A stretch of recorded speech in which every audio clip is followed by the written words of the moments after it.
Olá, eu sou a Simone, terapeuta ocupacional, e o tema do vídeo de hoje é sobre integração sensorial. Então, esse é o primeiro vídeo referente a essa questão.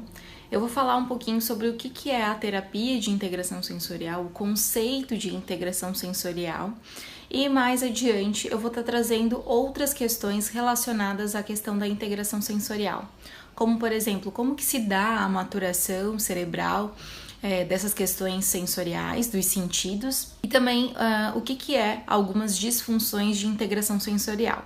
Mas hoje a gente vai se ater, à questão da terapia de integração sensorial. Então, o que é? O conceito de integração sensorial ele foi criado por uma terapeuta ocupacional e também uma psicóloga educacional, a Hannah Jean Arnes.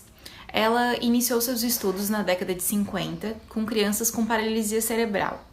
Mas ela não teve um bom resultado referente à análise e até mesmo os resultados da pesquisa.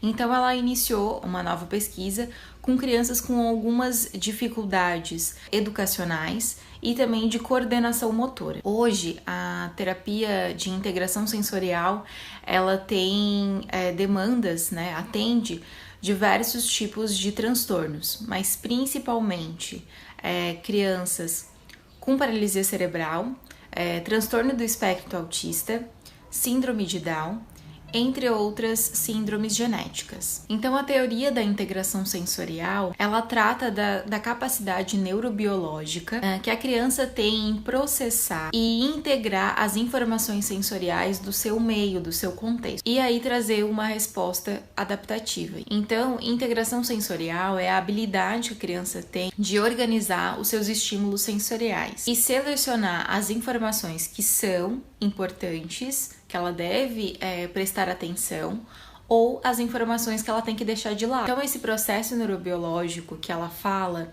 é referente à organização das sensações do próprio corpo e do ambiente para um uso eficiente do corpo nas ações e atividades que fazemos rotineiramente. Então, todas as nossas ações motoras, processos de aprendizagem e formação de conceitos são dependentes da capacidade que a gente tem de interpretar os estímulos sensoriais. Então, o nosso cérebro ele deve organizar todas as sensações de uma pessoa para que ela seja capaz de aprender e se comportar de uma forma produtiva. Então, o cérebro ele localiza, ele classifica, ele ordena as sensações. Então, quando as sensações fluem de uma forma organizada e integrada, o cérebro pode utilizar essas sensações para formar percepções, comportamentos e aprendizagens. Um bom exemplo para a gente verificar melhor essas questões de integração sensorial é quando a gente está aprendendo a dirigir. No início, tudo é muito difícil, são muitas informações que a gente tem que integrar no nosso cérebro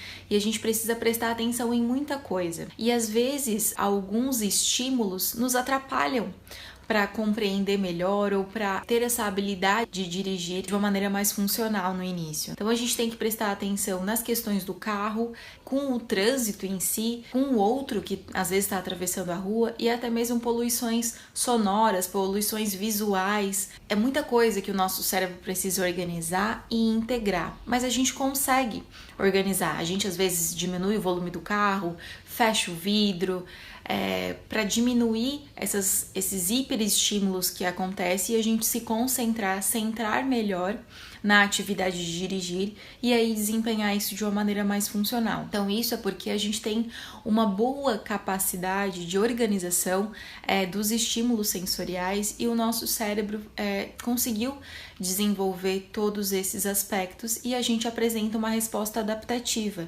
Nós conseguimos nos organizar para desempenhar essa atividade.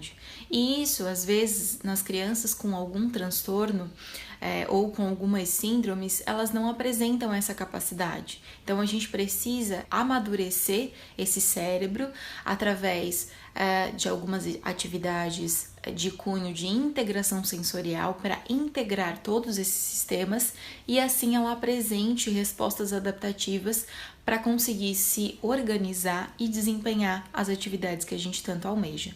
Então aqui mais para frente eu vou estar trazendo algumas questões referentes de como que é essa maturação cerebral e mais para frente o que são as disfunções de integração sensorial e quais as características e os aspectos que isso traz, certo? Qualquer dúvida eu estou à disposição e muito obrigada. Tchau!